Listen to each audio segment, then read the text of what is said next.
Hi friends, I'm Christina Johnson, Associate Curator of the FIDM Museum, and I'm sitting here in our main museum office space. I thought it would be fun to do an unboxing of some recent acquisitions for you today, so a whole bunch of different things. Everything that is accessioned into the FIDM Museum collection first comes into our office, and it's cataloged, a condition report is done. You can see some boxes here. Here's some items that are going to be accessioned. Here's items that need to be labeled. In museum storage, we store like with like, so designer pieces in alphabetical order, accessories by type together, but when things are just coming in, they get a bit mixed up. Let's see what we have here. Oh, some red riding boots, first of all. And there's another riding boot underneath this one. This is late 19th century, and next to it, we have a Balenciaga hat. I'm going to take that out to show you. And here it is. You do need to envision these synthetic crinoline loops all fluffed out and standing tall. We acquired this at auction. The museum purchases things. We also rely on donations. And not only did we purchase this because it's a wonderful design, but also because it came with this fascinating hat support, an original hat support made of canvas. It fits snugly in the brim of the hat and elevates the crown from the storage shelf. And this would have been sent by Balenciaga to the client. This object has not even been assigned a temporary box yet because it just came in. This bodice from the late 1860s. Let's take a good look at that trim, the self-fabric bows. I've unbuttoned the center front of the bodice and you can see the lining here, also some original stays. We're getting a look at the Petersham or the inner waistband, and then these heavy weights.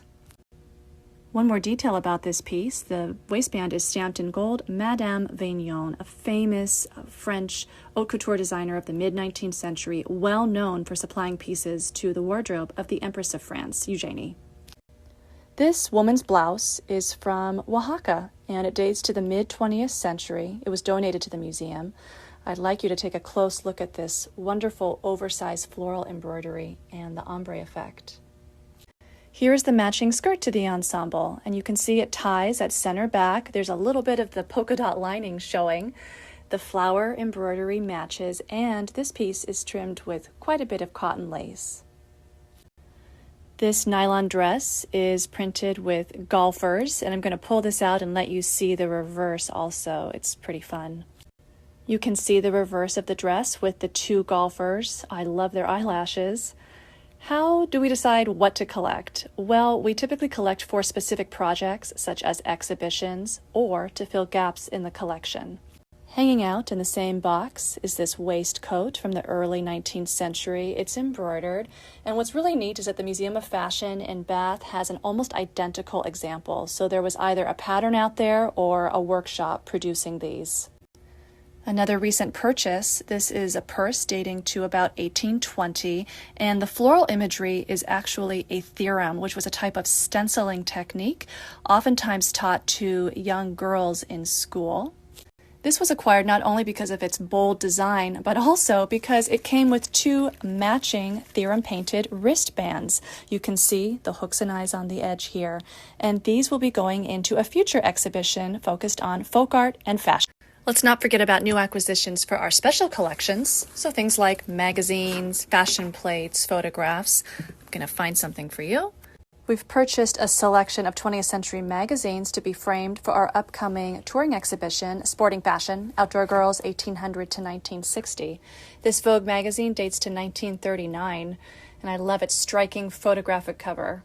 This magazine will also be in the exhibition. It's ebony, 1947, and she wears wonderful California Dude Ranch attire.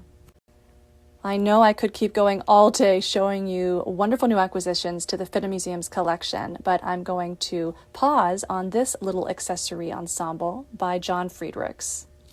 Here is the purse that you saw in the box and the matching hat. These pieces date to probably the late 1930s. They're made of thick yarn, and now that I see this hat on the head form, it really looks like a Medusa head to me. So some of you may notice that I'm wearing something different than the intro to this unboxing, and little secret, I did film this over 2 days, but I have one more thought to share with you.